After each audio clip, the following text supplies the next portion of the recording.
মাত্র লক্ষ লক্ষ কোটি কোটি টাকা পাথর ভেঙে যারা লুটপাট করলো, বলা হলো যে আমাদের সংগঠন থেকে অনেককে বহিষ্কার করা হলো, কিন্তু এদেরকে আইনের আওতায় নিয়ে আসছে কেন? আমরা যেখানে সবাই একমত হয়েছি সেখানে এই ধরনের দুষ্কৃতিকারীদেরকে যদি ধরা হয়, কিন্তু আজকে আমাদের অনেকই বেতন হবে। আমাদের গতকালকে আগের দিন রাতে আমাকে ভিডিও দেখাচ্ছে, এখানে অনেকের কাছে আছে, যে বম মেরে ওই বালু আর পাথর উত্তর তো এটা তো কেউ মেনে নেবে না যে আপনি আমাকে এখানে ধরতেছেন, আপনি এখানে উৎপত্তি যেখানে নিষিদ্ধ সেখানে।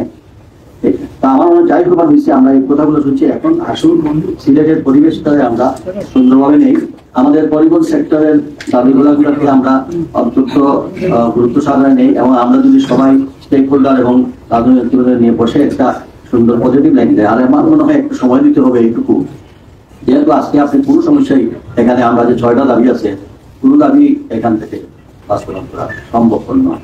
কিন্তু একটা জিনিস সম্ভব আছে, আমাদের সকলের সহযোগিতা নিয়ে পরবর্তী সিদ্ধান্ত না আসা পর্যন্ত কেন্দ্র আপনাদের এই সকল কার্যক্রম, এই সেনাবাহিনী প্রয়োগ করে বা পুলিশ ম্যাজিস্ট্রেট দিয়ে এইসব ভাঙ্গাভাঙ্গি তারপরে এগুলা আপাতত বন্ধ রাখেন, এবং আপনারা আমাদের দাবিটা সেন্ট্রালি পৌঁছান। সেন্ট্রাল থেকে যেভাবে আসে, আমরা কিন্তু আরেকটা সরকারকে, এই অন্তর্বর্তীকালীন সরকারকে সর্বাত্মক সহযোগিতা করার জন্য আমাদের এখানে সব মানসিকতা আমাদের রয়েছে। আইন যদি ভালো করে করেন, যেখানে আইন প্রয়োগ করা সেখানে আইন প্রয়োগ করবেন। আমরা কিন্তু অন্যায় কোনো আবদার করবো না যে আপনারা ওই মহলদারকে এটা দিয়ে দেন, ওইটা পদ্ধতি করে, আমরা সেটা বলবো না। অন্যায় কিন্তু অন্যায় যে করে সে পার পেরে যায়, আর সে খবর যেটা আছে সে যদি একটা সোজা হবে। আমার আর বক্তব্য কিছু নাই। আর একটা মনে হয় এর মধ্যে তো আছে, আমি তো বলছি কিন্তু কথা হইল আসার মেশিন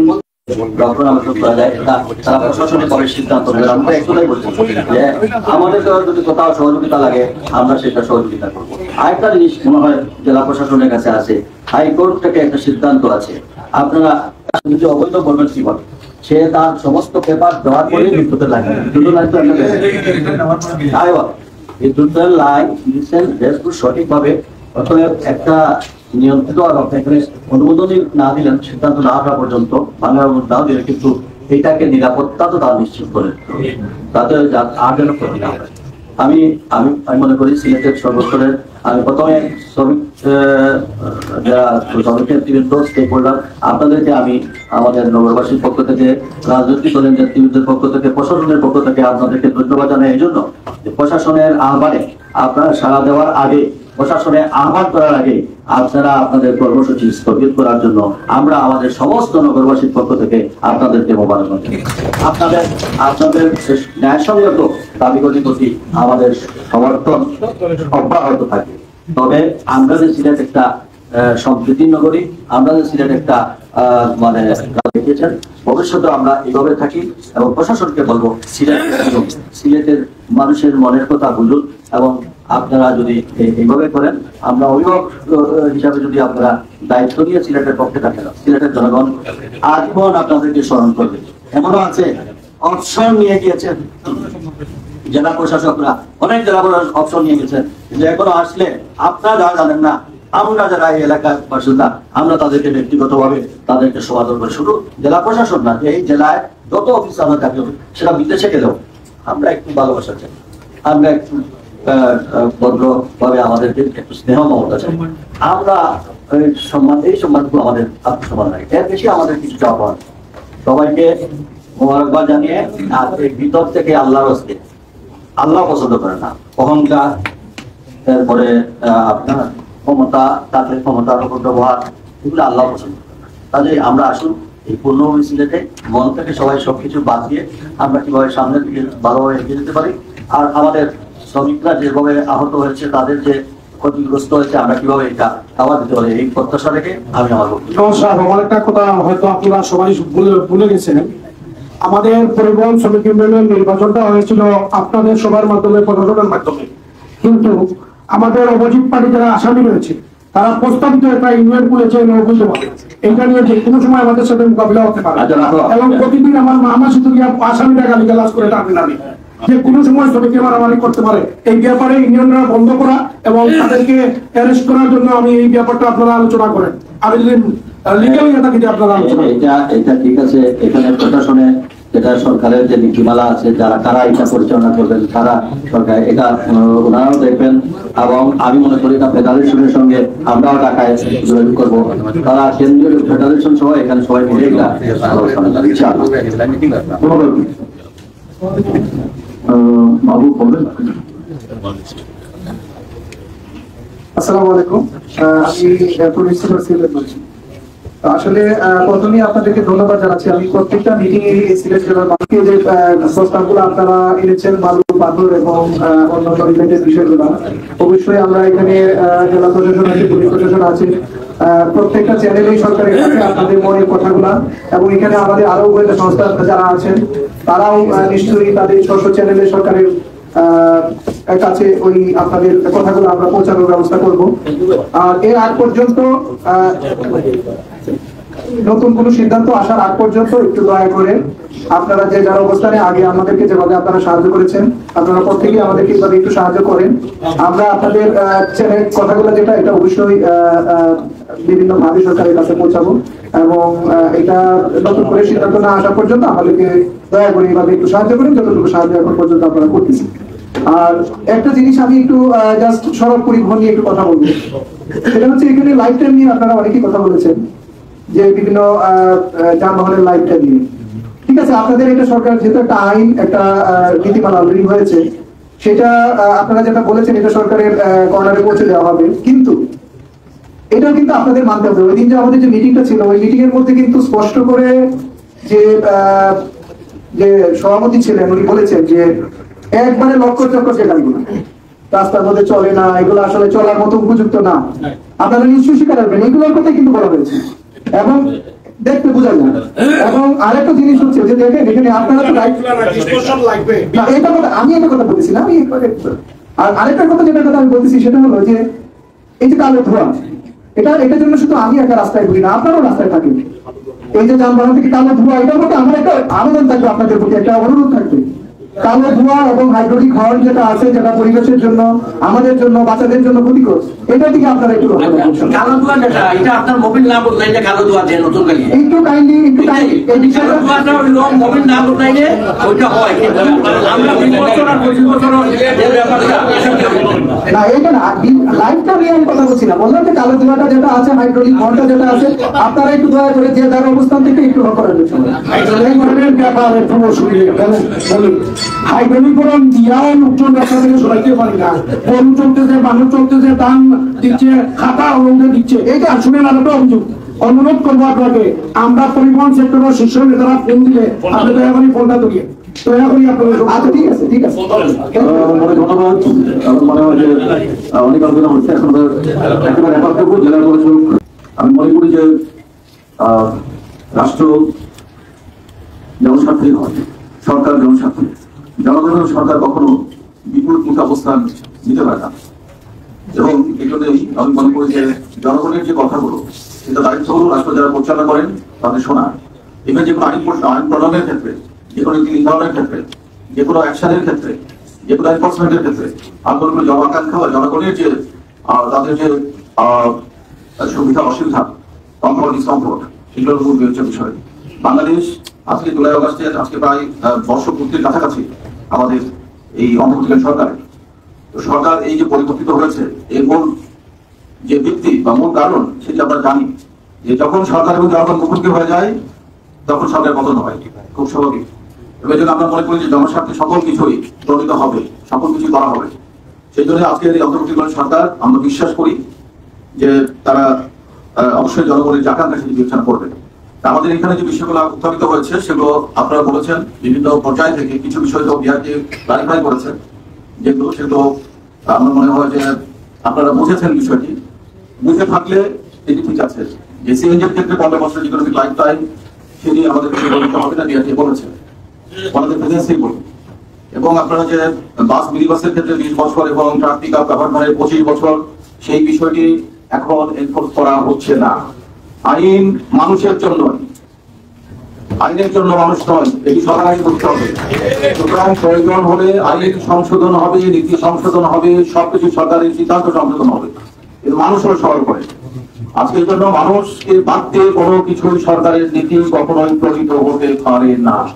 নাগরিক এবং সিটিজেন সবার উপরে, সুতরাং নাগরিক অধিকার এবং সিটিজেন্স রাইট হলো সবার আগে প্রায়োরিটি পাবে। এই জন্য আমরা মনে করি এই বিষয়ে আমরা কথা বলবো। বিআরটিএর চেয়ারম্যান মহোদয়ের সাথে গতকাল আমি কথা বলেছি, উনি আমাকেই ফোন করেছিলেন।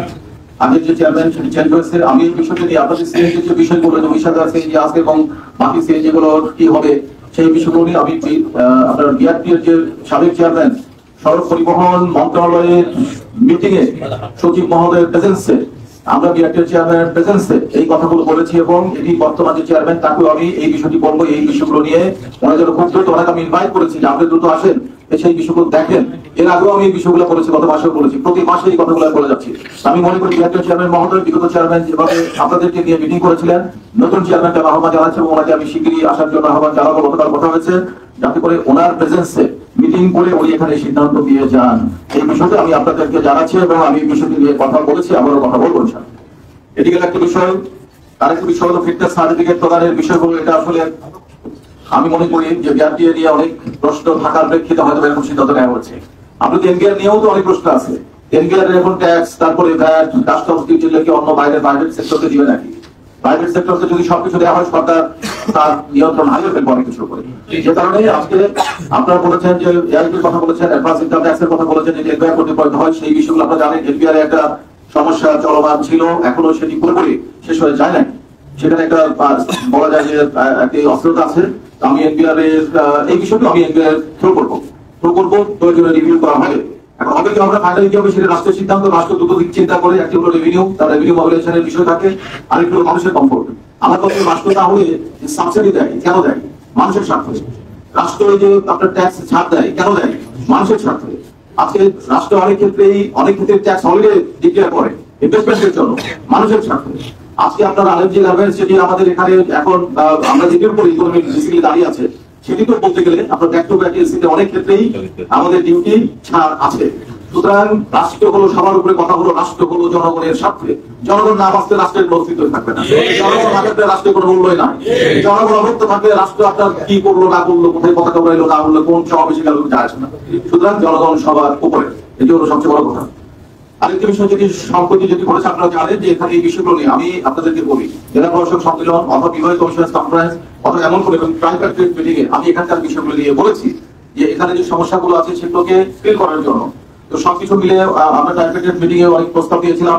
তো সেগুলোর প্রেক্ষিতে আমাদের কিন্তু আগে দুজন উপদেষ্টা এসেছিলেন। তো দুজন উপদেষ্টা আসার পরে আমরা আমাদের কথাগুলো অথবা আমাদের মধ্যে এরকম আপনাদের স্টেকহোল্ডারদেরকে নিয়ে যদি বসা হতো তাহলে আমার মনে হয় ওনারা ফিল করতেন। আজকে তো রাজধানীতে বসে গ্রামের মানুষের কষ্ট বোঝা যায় না। রাজপ্রাসাদে বসে সাধারণ মানুষ কিভাবে জীবন যাপন করে অনেকেই বোঝেন না। সেই জন্য আমি মনে করি যে রাষ্ট্রকে অবশ্যই জনবন্ধ হতে হবে এবং সেই জন্য এই কথাগুলো বুঝতে হবে। আজকে এই বিষয়গুলো নিয়ে আমি আপনাদেরকে এতটুকু প্রতিশ্রুতি দিচ্ছি। এগুলো নিয়ে আমি সেক্রেটারি স্যারের সাথে আজকে এই কথা বলবো এবং আমাদের এই বিষয়গুলো পুরোটাই রেজুলেশন হবে ইনশাআল্লাহ। রেজুলেশনে সবকিছু আমরা এগুলো লিপিবদ্ধ করবো এবং এগুলো আমরা থ্রো করবো।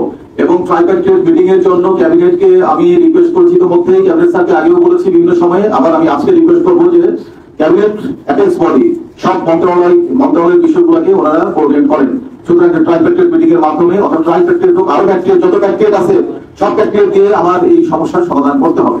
আজকে কথা আপনারা বলেছেন যে কাজটা যেগুলো হয়ে গেছে সেগুলো একটা পর্যায়ে হয়ে গেছে, সেগুলো নিয়েও আমরা এগুলোর সমাধান চাইবো।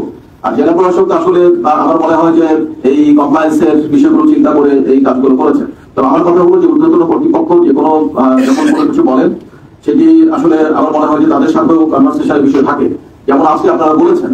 তো এখন এই জন্য আপনাদের সাথে যে কথাগুলো হলো এগুলো নিয়ে আমরা ঊর্ধ্বতন কর্তৃপক্ষের সাথে কথা বলবো। আমরা লিখিতভাবে তাদের কাছে এই বিষয়গুলো জানাবো, আমরা মিটিং উপস্থাপন করবো। প্রয়োজনে এখানে আপনার জ্বালানি ও খনিজ সম্পদ মন্ত্রণালয়ের পরিবেশ অধিদপ্তর আছে এবং যারা যারা রিলেভেন্ট আছে তাদের সমন্বয়ে এখানে আলাদা মিটিং হবে। আমি আহ্বান জানাবো এখানে বসে প্রয়োজনে আপনাদের প্রেজেন্সে মিটিং হতে হবে, কারণ পালসটা বুঝতে হবে। আপনি দূর থেকে অনেক কিছু বুঝতে পারেন না। তো সেই জন্য আমি আরেকটি প্রস্তাব দিয়েছিলাম যে একটি স্টাডি প্রয়োজন। আমরা সাধারণ মানুষ অনেক কিছুই পড়েছি। কেউ বলে যে পাথর তুলে ফেললে নদীর প্রবাহ চেঞ্জ হবে, আবার কেউ বলে পাথর না তোলার কারণে নদী আরো গতিপথ হারিয়ে ফেলছে। আমি কয়েকদিন আগে প্রস্তাব দিয়েছিলাম, এই প্রস্তাবটি আরো দেবো যে সকল বিষয় নিয়ে বিশেষজ্ঞদের সমন্বয়ে একটি কমিটি করে বিশেষজ্ঞদের মাধ্যমে একটি স্টাডি হতে হবে এবং সেখানে আমাদেরকে যে বলা হচ্ছে যে এটি এই সমস্যা হচ্ছে অথবা এই ধরনের ইয়েতে এই সমস্যা হবে, আমরা কোনো সাধারণ মানুষের কোনো কথাই আমরা কনভিন্স হতে চাই না। আমরা বিশেষজ্ঞদের মতামত বিশেষজ্ঞ কমিটির মাধ্যমে তাদের একটা ইয়ে দেখতে চাই এবং সেই বিষয়টি আমরা প্রস্তাব দিব। তবে কথা হলো আজকে যে কথাগুলো আসছে এখানে খুব যৌক্তিক কথা। এখানে আমার শিল্প নাই, এখানে কলকারখানা নাই, এখানে কোনো আরএমজি গার্মেন্টস নাই, এখানকার মানুষের যে তাদের জীবন এবং জীবিকার বিষয়টি অবশ্যই ভাবতে হবে। এখানকার মানুষ অনেকেই বলেছেন, এটি খুব যৌক্তিকভাবে বলেছেন, যেখানে যে সাধারণ মানুষ যারা শ্রমজীবী মানুষ তারা কোথায় যাবে, তারা কি চোর হবে, তারা কি চোরাচালানি দিয়ে যোগদান করবে? তো রাষ্ট্রের তো অনেক বিষয় দেখার আছে। সুতরাং আমি মনে করি রাষ্ট্র অবশ্যই বুঝবে এই বিষয়গুলো। আমরা আপনারা বলেছেন সনাতন পদ্ধতিতে এই বিষয়গুলো বাতিল হয়েছে কেন? বাতিল হয়েছে নিয়মতান্ত্রিকতার বাইরে যে যখন অতিরিক্ত খনন হয়েছে, ভাঙন হয়েছে, পাথরের যে বোমা মেশিন আপনারা বলেন সেটি দিয়ে যে ক্ষতি হয়েছে, যে কারণে বেলা অথবা যে কারণে বিভিন্ন রিট হয়েছে, রিটের প্রেক্ষিতে এই সিদ্ধান্তগুলো হয়েছে। আমরা যদি নিয়ম নীতি মেনটেন করে এখানে সনাতন পদ্ধতিতে যদি যদি প্রশাসনের যদি এখানে নিয়ন্ত্রণের মধ্যে রেখে যদি এই কাজটি করা যায়, আমার কথা হলো যে এই বিষয়গুলো নিয়ে আমাদের চিন্তা করতে হবে। তবে কথা হলো যে জনমানুষের যে তাদের বিষয়টি, তাদের যে দাবি এবং তাদের যে জীবিকা এবং জীবনের যে বিষয়টি সেটিকে মাথায় রেখে সিদ্ধান্ত নিতে হবে। আজকে আমি মনে করি যে আজকে পরিবেশ এবং আমরা প্রকৃতি, মানুষ কি প্রকৃতির বাইরে নাকি? মানুষ কি পরিবেশের বাইরে? মানুষ না বাঁচলে আপনার সারা প্রকৃতি পরিবেশ বাঁচলে আপনার কি লাভ আছে? আজকে এই জন্য আমি সবসময় বলি আপনার আকাশ আছে, বাতাস আছে, পাথর আছে, বালি আছে, মানুষ নাই। ভাই আপনি কি করবেন? মানুষ নাই, আপনার সব আছে, আমার তো বেশি নয়, আমার তো কিছুই নয়। এই জন্য আমি মনে করি যে ফোকাসটা জায়গা মতো দিতে হবে এবং এই কথাগুলো আপনাদের সবাইকে আমি রেসপেক্টের সাথে আমি বলছি যে সকল কথাগুলো আমরা একসাথে সমন্বিত করে একসাথে আমরা এই কথাগুলো রাষ্ট্রের সর্বোচ্চ পর্যায়ে এবং প্রধান উপদেষ্টা মহোদয়ের কাছেও পৌঁছানো হবে ইনশাআল্লাহ। কারণ যদি উপদেষ্টা মন্ডলী ওনারা যদি বিভিন্ন বিচ্ছিন্ন ভাবে বিভিন্ন সিদ্ধান্ত দেন তাহলে সবার উপরে এফেক্টে আমরা চলে যাবো। কারণ এফেক্ট থেকে সিদ্ধান্ত দিলে প্রয়োজনে সবাইকে নিয়ে বসে এই সিদ্ধান্ত সিলেটের জন্য আলাদা কোনো দৃষ্টিভঙ্গি কোনোভাবে গ্রহণযোগ্য না। সারা দেশে পাথর কোয়ারি চলবে, সিলেট চলবে না, এটা হতে পারে না। আমি মনে করি যে এই বিষয়গুলো নিয়ে আমি সিদ্ধান্ত দিচ্ছি না, আমি আবার বলছি সিদ্ধান্ত দিচ্ছি না, আমি কিন্তু আমার মেসেজ গুলো আপনাদেরকে দিলাম যে আমরা কি চাই। আমরা কখনো জনগণের এগেইনস্টে দাঁড়াতে চাই না। জুলাই এবং আগস্টে আমরা জনগণের সাথে ছিলাম, সারা জীবন জনগণের সাথে থাকবো, জনগণের সাথে পক্ষে থাকবো। এবং আমরা মনে করি এভাবে সিলেটেও আমরা সিলেটের যে যারা আছেন আজকে সকল পর্যায়ে নেতৃবৃন্দ থেকে শুরু করে রাজনৈতিক নেতৃবৃন্দ, সরকারি কর্মকর্তা কর্মচারী যারা আপনারা যারা বিশেষ করে এই পেশাজীবী রয়েছেন বিভিন্ন আপনার সেগমেন্টের সাথে যারা রয়েছেন, তাদের সকলের স্বার্থগুলো আমাদের স্বার্থ। সোজা কথা, আপনাদের স্বার্থ মানে আমাদের স্বার্থ। আমি রাষ্ট্রকে কখনো প্রতিপক্ষ করতে চাই না জনগণের। এবং এই জন্য আমি মনে করি যেখান থেকে যে সিদ্ধান্ত দেওয়া হোক না কেন রিভিউ করার সুযোগ আছে। আপনি নিম্ন আদালত থেকে শুরু করে যদি শেষ পর্যন্ত আপনার রিভিউ করার সুযোগ থাকে উচ্চ আদালতে, তাহলে আমাদের প্রশাসনিক আদেশেরও রিভিউ হতে হবে আমার মতন এটি। এবং সেই জন্য আমি মনে করি যেগুলো আমাদের রিভিউ করার স্পেস আছে।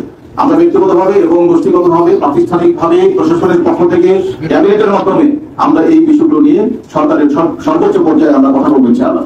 আমাদেরকে এতটুকু নিশ্চয়তা দিচ্ছেন। আর আমার মনে হয় যে আমরা একটু যে কথাটা আমাদের অ্যাসেম্বলি কমিশনার মহোদয় বলেছেন, আজকে আগামীকাল আমরা এটি বসে আমরা এই মানে অন্তর্বর্তীকালীন সময়ে মানে আমরা সরকারের সিদ্ধান্ত পাওয়ার আগ মুহূর্ত পর্যন্ত আমরা কি করবো কি করবো না সেই বিষয়ে আমরা ইনশাআল্লাহ সিদ্ধান্ত নেবো এবং আপনাদেরকে অবহিত করবেন।